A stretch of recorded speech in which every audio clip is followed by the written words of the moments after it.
Big boss season 8 మూడో వారం నామినేషన్స్‌లో ఉన్న కంటెస్టెంట్స్‌కు ఎప్పటికప్పుడు ఓటింగ్స్ అనేవి తారుమారవుతున్నాయి. అయినా మొదటి స్థానంలో విష్ణుప్రియ కొనసాగగా, ఆఖరి స్థానంలో అభయ్ కొనసాగుతున్నాడు. అయితే అభయ్ నిన్న చేసిన విషయం పైన బిగ్ బాస్ కఠినంగా కూడా వ్యవహరించారనే చెప్పాలి. దాని కారణంగా కూడా అభయ్‌కు తక్కువ ఓట్లు రావటం, అలానే అభయ్ హౌస్‌లో పెద్దగా పెర్ఫార్మ్ ఏం చేయట్లేదు కాబట్టి అభయ్ లీస్ట్‌లో ఉండటం అన్నది తప్పేమీ కాదని చెప్పాలి.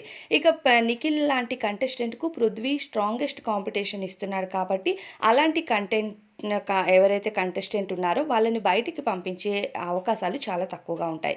ఇక ఈ వారం క్లియర్‌గా ఓటింగ్ ప్రక్రియ కోసం మాట్లాడుకుంటే నిన్న విష్ణుప్రియ ప్రేరణకు జరిగిన గొడవ పైన విష్ణుప్రియకు కాస్త ఓటింగ్ తగ్గుతున్నా సరే ఓటింగ్ పర్సెంటేజ్ అనేది విష్ణుప్రియకు ఎక్కువ ఉండటం వల్ల 29% ఓటింగ్ పర్సెంటేజ్ నుండి ప్రస్తుతం విష్ణుప్రియ 25% ఓటింగ్‌కి వచ్చేసిందనమాట.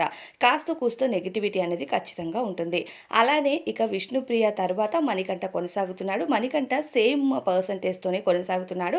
విష్ణుప్రియ కంటే మణికంఠకు కేవలం 6% పర్సెంటేజ్ మాత్రమే డిఫరెన్స్ ఉంది ఓటింగ్‌లో. 19% ఓటింగ్‌తో కొనసాగుతున్నాడు మణికంఠ. ఆ తర్వాత నైనికకు బాగా ఓటింగ్ జరుగుతుంది. నైనిక పెద్దగా స్క్రీన్‌లో కనిపించకపోయినా నైనికకు మంచి ఓటింగ్ పడుతుందని చెప్పాలి. ఎందుకంటే కనిపించిన అక్కడక్కడ అయినా సరే ఆమె ప్రవర్తనతో జనాల్ని బాగా ఆకట్టుకుంటుంది. అలానే బయట కూడా ఆమెకు డాన్సర్‌గా మంచి పేరుంది కాబట్టి ఆమెకంటూ అభిమానులున్నారు, ఓట్లు వేస్తున్నారు. అలానే ఇక 4వ స్థానంలో సీత కొనసాగుతుంది. నిన్న ప్రేరణతో సీతకు కాస్త ఫైట్ అయిన తర్వాత సీతకు కూడా కాస్త ఓటింగ్స్ అన్నవి తగ్గాయి. ఇక ప్రేరణ 5వ స్థానంలో కొనసాగుతుంది. ఇక ప్రేరణకు కాస్త ఈ ఫైట్ అయిన తర్వాత సింపతి గేమ్ సైడ్ కానీ లేకపోతే స్ట్రాంగెస్ట్ కంటెస్టెంట్ అన్నట్టు, అంటే ఫైట్ చేయడానికి ముందుంటుంది అన్నట్టు ప్రేరణకు కాస్త ఓటింగ్ శాతం పెరిగింది. దాని కారణంగా యష్మిని బీట్ చేసుకుంటూ ప్రేరణ ముందుకొచ్చింది.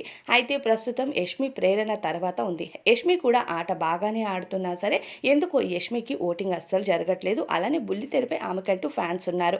అయినా సరే యష్మికి ఓటింగ్ అన్నది చాలా తక్కువగా జరుగుతుంది. ఇక లీస్ట్ నుంచి యష్మి 3వ స్థానంలో ఉంది. తరువాత పృథ్వీ కొనసాగుతున్నాడు.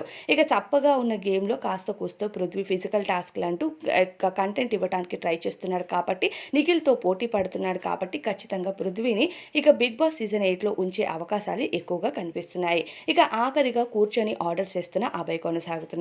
అభయ్ గేమ్ ఏం ఆడకపోయినా అలా చేయండి, ఇలా చేయండి అని చీఫ్ అయ్యేసరికి మాట్లాడటం మొదలుపెట్టాడు.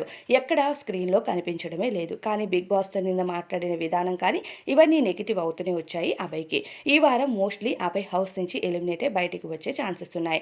ఎందుకంటే ముందుగా ఉన్న ఆయన వల్ల వచ్చే కంటెంటు లేదు. దానితో పాటు ఆయన స్క్రీన్‌లో కనిపించట్లేదు, టాస్క్‌లు ఆడట్లేదు కాబట్టి హౌస్ నుంచి అభయ్ బయటికి వెళ్ళే ఛాన్సెసే ఎక్కువగా కనిపిస్తున్నాయి. అయితే ప్రస్తుతం ఓటింగ్స్ అనేవి ఇలా కొనసాగుతున్నాయి. అయితే ఎప్పటికప్పుడు ఓటింగ్ తారుమారైపోతుంది అనుకోవడానికి కూడా ఈరోజు ఛాన్స్ లేదు. అభయ్ బయటకు వచ్చే ఛాన్సెస్ ఎక్కువగా ఉన్నాయి. ఎందుకంటే ఫ్రైడే ఈ రోజుతో ఓటింగ్ కూడా క్లోజ్ అవుతుంది. అభయ్ లీస్ట్ ఓటింగ్స్‌తో కొనసాగుతున్నాడు. మిగతా వాళ్ళ కంటెస్టెంట్స్ అంతా ఏదో ఒక కొంచెం కంటెంట్ అయితే ఇవ్వడానికి ప్రయత్నిస్తున్నారు. మరి ఈ ఓటింగ్స్ పైన మీ అభిప్రాయం ఏంటో కామెంట్స్‌లో చెప్పేయండి.